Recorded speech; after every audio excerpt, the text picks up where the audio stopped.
Selamat sejahtera kepada doktor. Kami adalah kumpulan ke-13 dalam Malaysian Nationhood Study Group AF. Hari ini kami akan membentangkan tentang tajuk COVID-19 dan semangat kesukarelawan masyarakat Malaysia. Saya Chan Wayan adalah ketua kumpulan kepada kumpulan ke-13 dan 4 ahli kumpulan saya ialah Sindran, Lee Chu Ting, Chong Win Cho dan Chiu Chi Kang. Kami telah mengasingkan 7 bahagian kepada tajuk ini, iaitu pengenalan, faktor berlaku COVID-19, punca berlaku semangat kesukarelawan, kesan semangat sukarelawan dalam pandemik COVID-19, kesan terhadap pembinaan negara dan bangsa, dan langkah yang dilakukan oleh sukarelawan untuk menghadapi pandemik COVID-19 dan kesimpulan.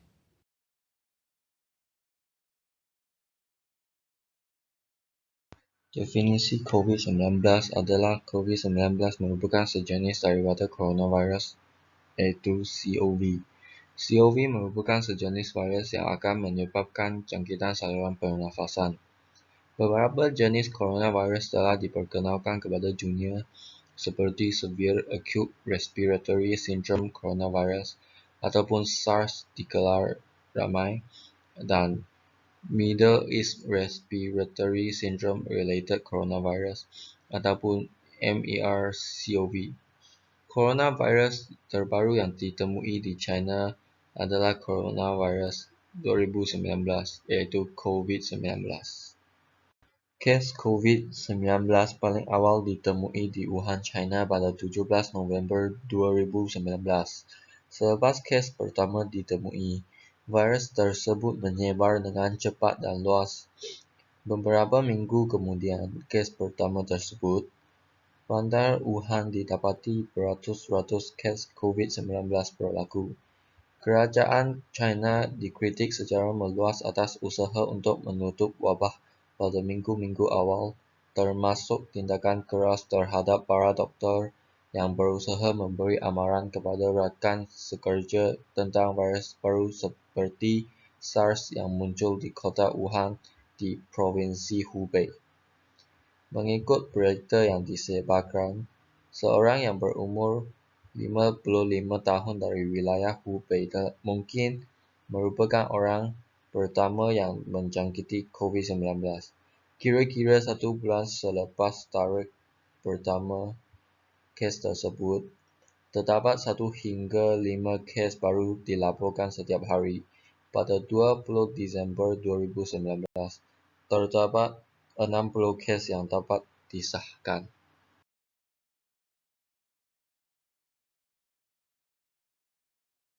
Faktor yang menyebabkan berlaku isu tentang COVID-19 adalah suatu tabiat makanan masyarakat, cara hidup dan pemakanan masyarakat hari ini menjadi suatu faktor berlakunya penyebaran pandemik COVID-19 di seluruh dunia. Terdapat banyak masyarakat kini ingin mencuba makan makanan yang tidak pernah dimakan. Sebagai contoh, ramai orang mula makan makanan hidupan liar seperti daging biawak, ular, harimau, kelawar dan sebagainya. Namun begitu, hidupan liar ini sendiri mungkin mempunyai risiko terhadap kesihatan kerana terdapat berbagai bakteria atau kuman yang tidak diketahui. Faktor yang seterusnya ialah masyarakat yang tersembunyi perjalanan diri sendiri. Hal ini dikatakan oleh jika seseorang disahkan positif dengan COVID-19 tidak memberi kerjasama dengan memberitahu pihak Kementerian Kesihatan Malaysia. KKM perjalanan sendiri telah menyusahkan KKM untuk mengambil tindakan seterusnya. KKM susah untuk menghubungkan orang yang kontak rapat untuk membuat saringan kesihatan. Jika memberi kerjasama, KKM boleh mengambil tindakan untuk disinfeksi tempat-tempat yang pernah pesakit melawat. Faktor yang seterusnya berlakunya COVID-19 dalam Malaysia ialah masyarakat yang tidak menurut perintah untuk menjalankan kuarantin. Rakyat yang pulang dari luar negara perlu kuarantin. Rakyat yang mempunyai kontak rapat dengan orang yang disah positif dengan COVID-19 juga harus kuarantin. Kuarantin di rumah merupakan lorong penyebaran virus. Rakyat yang sedang kuarantin yang tidak bertanggungjawab, mereka melepak-lepak di luar telah menyebabkan penyebaran COVID-19 dalam Malaysia. Berlakunya penyebaran COVID-19 ialah masyarakat yang tidak mendapat rawatan dengan secepat mungkin. Hal ini demikian kerana simptom COVID-19 lebih kurang sama dengan simptom penyakit biasa. Jika mempunyai simptom terutamanya pernah kontak rapat dengan orang yang disah positif, mestilah pergi membuat ujian COVID. Jangan mendiamkan jika mempunyai simptom tersebut. Faktor seterusnya ialah masyarakat yang tidak mengamalkan jarak sosial. Ketika kita bersin, titisan air liur dapat menyebarkan antara 1 hingga 2 meter. Risiko penyebaran virus tinggi apabila seseorang rapat dengan seseorang yang lain. Penjarakan sosial penting juga semasa kita makan di luar. Hal ini kerana semasa kita makan, tidak ada perlindungan daripada pelitup muka. Kita perlu mempunyai jarak sosial antara orang yang makan bersama-sama di sesebuah meja dan juga jarak meja dengan meja yang lain. Masyarakat kini kurang pengetahuan tentang kebersihan dan kesihatan menjadi mereka tidak kesedaran diri dalam kehidupan sehari. Benda-benda yang selalu kita sentuh seperti pemegang pintu, butang lift, pemegang eskalator, dan sebagainya merupakan tempat yang mudah menyebarkan virus ini. Rakyat juga sering berkongsi makanan dan minuman yang sama dengan menggunakan pinggan mangkok yang sama. Dengan ini, air liur dan bakteria akan menyebarkan dengan pantas. Faktor terakhir adalah masyarakat yang tidak memakai pelitup muka. Hal ini disebabkan COVID-19 ini boleh merebak melalui titisan cair. Kaedah pernafasan berupaya merebakkan titisan mikro jangkitan itu melalui udara. Semasa bersin atau batuk akan menyebarkan titisan cair dari mata, hidung, dan muka merebak kepada udara. Oleh itu, kita perlu memakai pelitup muka semasa berada di kawasan awam, supaya kesehatan dan diri dan orang lain dapat dijamin.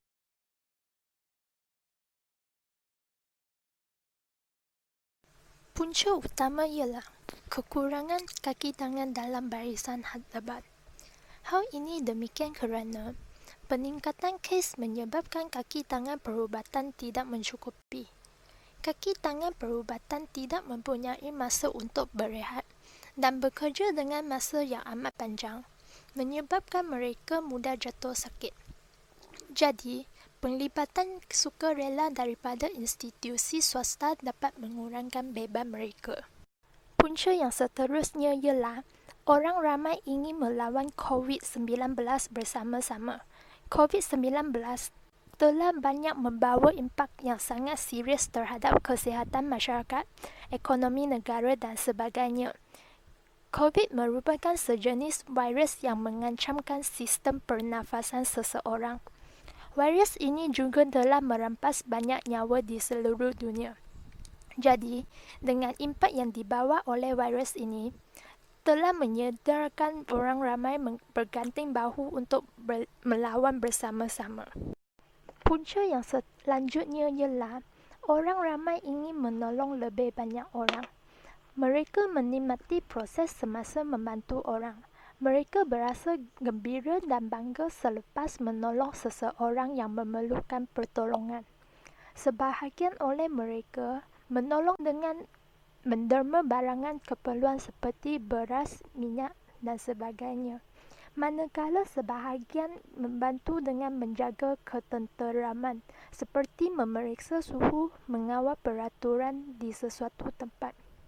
Selain itu, punca penglibatan dalam pasukan sukarela ialah untuk menemui rakan-rakan yang baru pada pelbagai lapisan masyarakat. Dalam proses ini, mereka dapat mempelajari teknik berkomunikasi dengan orang lain. Mereka akan menjadi lebih menghormati orang lain.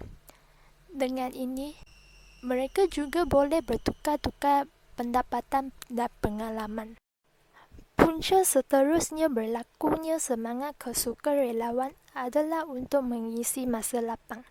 Semasa waktu PKP, kebanyakan masyarakat tidak dapat bekerja seperti biasa.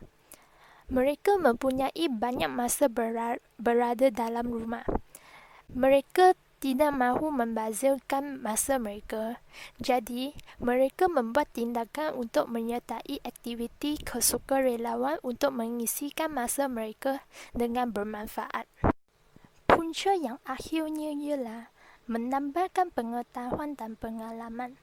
Petugas perubatan dan kesihatan berpeluang untuk menimba pengalaman mengendalikan bencana secara berkumpulan. Jika petugas perubatan diatur bertugas di kawasan pedalaman, mereka boleh menambahkan pengalaman dengan lebih menginsafi realiti masyarakat yang berbeza dengan bekerja di hospital atau klinik yang berada dalam bandar. Peluang ini juga dapat menambahkan pengetahuan mereka cara untuk menyelesaikan masalah dalam perubatan. Pengalaman ini dapat menjadikan bekalan kepada mereka untuk menghadapi kehidupan pada masa yang akan datang.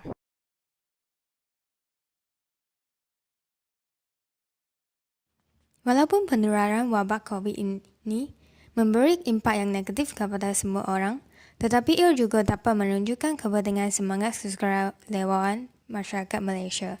Semangat nasionalisme yang tinggi membolehkan masyarakat Malaysia yang berbilang kaum lebih berpaduan dan menyokong satu sama lain untuk memutuskan rantai penularan COVID-19 ini. Masyarakat Malaysia yang secara sukarela untuk menyertai dalam petugas barisan pertama membantu negara supaya dapat meringankan beban kekurangan kaki tangan perubatan Malaysia. Berdasarkan kenyataan apa, Kementerian Kesihatan Malaysia pada 1 April 2020 terdapat 2,359 orang sukarelawan telah melibatkan diri dalam aktiviti sukarelawan. Seterusnya, kesan semangat sukarelawan dalam pandemik COVID adalah memberi kesedaran kepada sesebuah negara yang mengamalkan semangat patriotisme amat penting kepada kita. Semua petugas barisan hadapan dan sukarelawan yang rela berkorban demi negara serta berusaha untuk membebaskan Malaysia daripada ancaman COVID ini.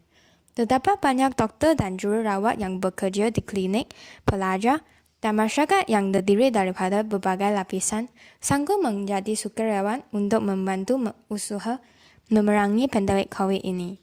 Walaupun mereka mengetahui terdapat risiko jangkitan yang tinggi dan kesehatan diri sendiri terancam, tetapi mereka masih ingin mengambil tanggungjawab untuk memerangi dalam pandemik COVID-19 ini. Terdapat juga sukarelawan yang sudi memberikan sumbangan mereka dengan membekalkan alat pelindungan diri atau menghasilkan pelindungi muka kepada petugas barisan pertama.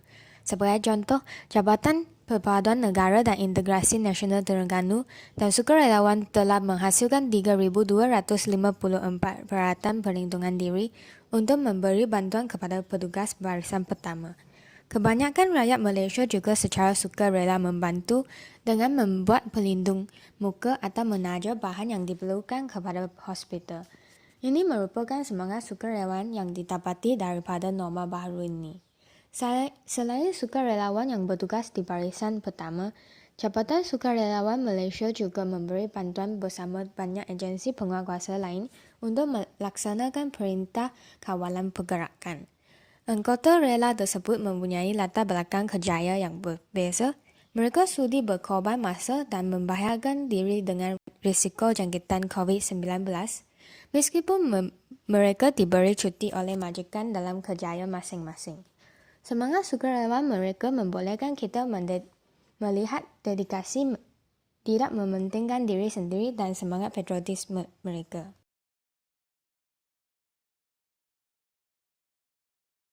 Salah satu kesan COVID-19 adalah kekurangan peluang pekerjaan.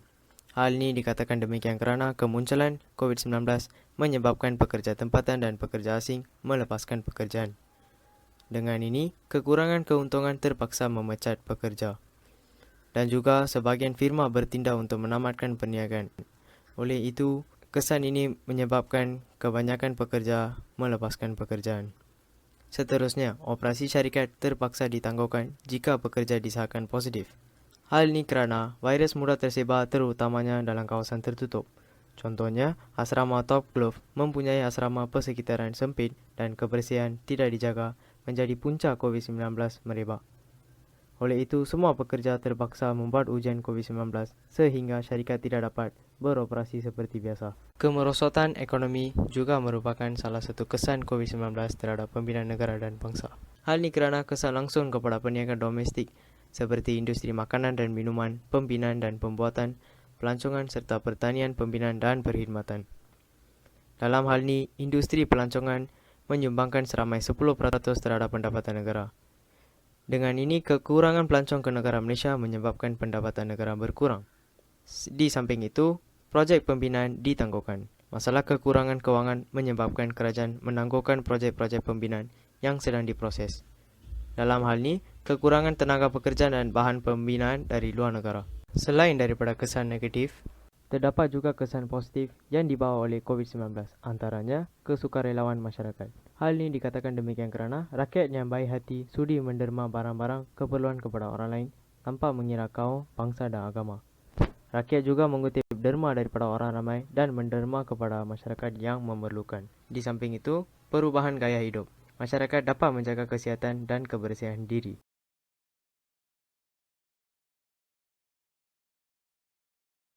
Rakyat boleh membuat praktisan secara sukarela dan pergi ke depan untuk menjadi sukarelawan. Oleh sebab tenaga pekerja barisan hadapan yang tidak mencukupi, rakyat Malaysia boleh membantu secara sukarela supaya dapat mengatasi masalah kekurangan tenaga kerja.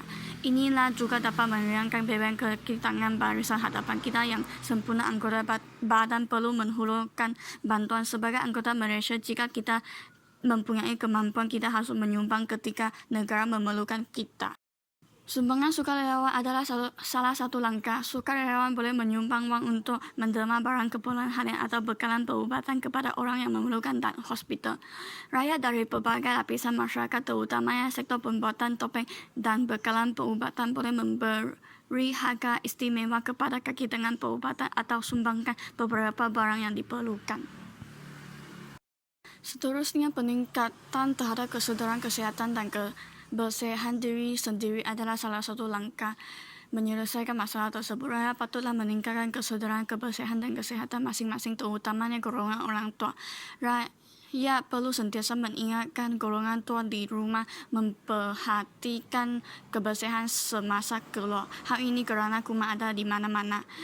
Oleh itu, konsep kerjasama sesama rakyat perlu disuburkan kembali.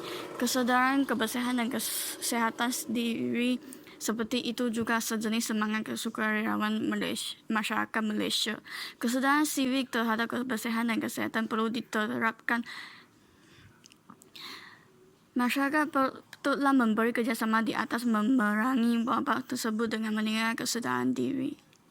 Sebagai kesimpulan, COVID-19 perlu ditangani segera demi kebaikan seluruh dunia.